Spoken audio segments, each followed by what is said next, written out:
Hello viewers, in this session we are going to discuss an important problem from increasing and decreasing functions. So here we are going to find out the interval in which the function f of x, which is equal to x divided by logarithm of x to the base e, is strictly increasing, right? So let us see how we can find out the interval in which this function is strictly increasing with the help of derivatives. So let us start. So now let us first consider the definition of strictly increasing function in terms of derivatives. Consider a function, say y is equal to f of x, which is defined in some domain d. Right now, this function is said to be strictly increasing if the derivative, that is dy over dx, or we can write f prime of x, is greater than 0 for all x belonging to the domain D, right? So here we have the condition for a strictly increasing function, that is dy over dx is greater than 0. So here we'll apply this condition to get the interval in which this function is strictly increasing. So let us first find out the derivative of this function.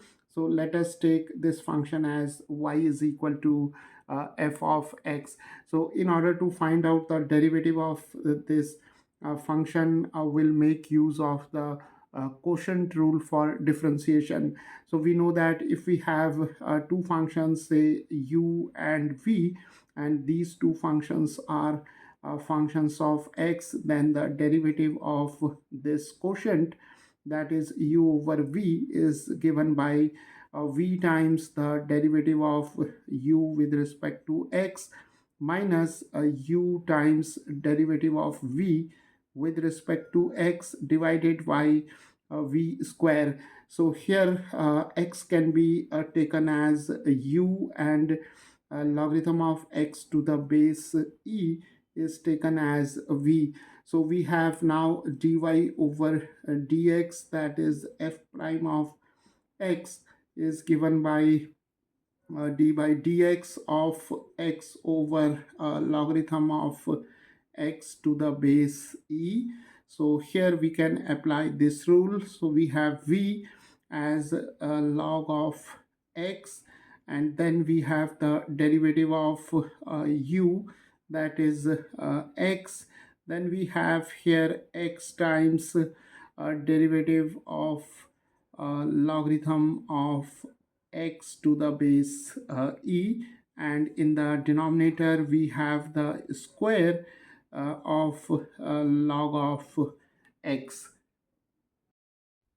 So now we can write here the derivative of x with respect to x is equal to 1, and the derivative of log of x to the base e with respect to x is 1 over x. So here we have log of x, then we have 1, then we have x times 1 over x, and here we have a logarithm of x to the base e, right?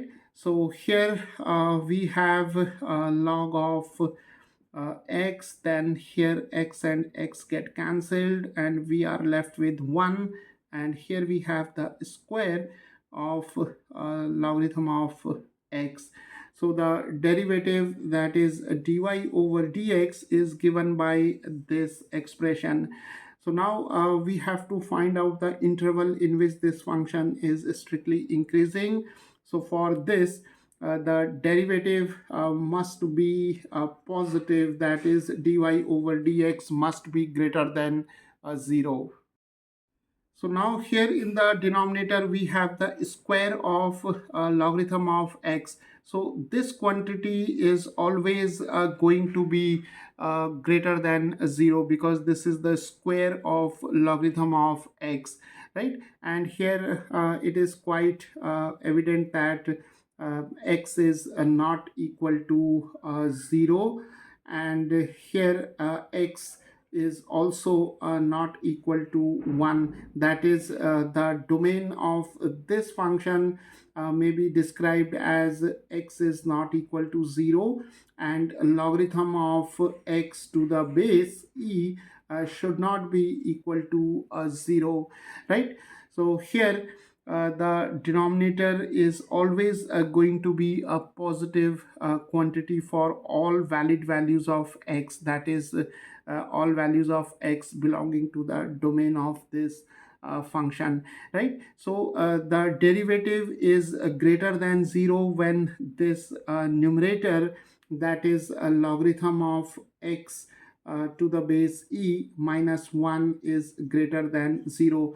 So for the derivative to be greater than 0, this entire term should be greater than 0, and here the denominator is a square term, so this is already greater than 0, or it is positive. So here we must have this condition, that is logarithm of x minus 1 should be greater than 0. So now we can solve this inequality. So here we can now write a logarithm of x is greater than 1, taking minus 1 to the right hand side, or adding 1 to both sides, right?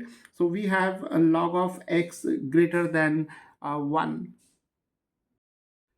So here we can now easily solve this inequality, since here x must be greater than 0, because the domain of this function is defined when x is greater than 0, and x should not be equal to 0, and logarithm of x should not be equal to 0, that is x should not be equal to 1. So here to solve this inequality, we can raise both these quantities to the power of e. So we can now write e raised to logarithm of x to the base e, and here we have e raised to 1, right? So raising both these numbers to the power of e, because here the exponential function is an increasing function, right? So here we have now this formula, that is e raised to logarithm of x to the base e is equal to x. So this quantity is equal to x, and we have x greater than e, right? So this function is strictly increasing for all values of x greater than e, where e is the exponential number, or the Euler's number. So the approximate value of e is given by 2.71. So here we have the real number line. So here we have minus infinity, here we have plus infinity, and here we have 0, then we have 1, here we have 2, and here we have 3, right? So x is greater than e, so e, it lies somewhere here, right? So here we have e, and this function is strictly increasing for all values of x greater than e. So we have now this region. So we have the interval, that is x belonging to e to infinity, right? And if we have to find out the interval in which the function is increasing, then we can write this interval as here we have the closed interval, and here we have e, and then we have infinity, right? So this is the interval where this function is simply increasing, and this interval, that is the open interval from both the ends, is the interval where this function is strictly increasing.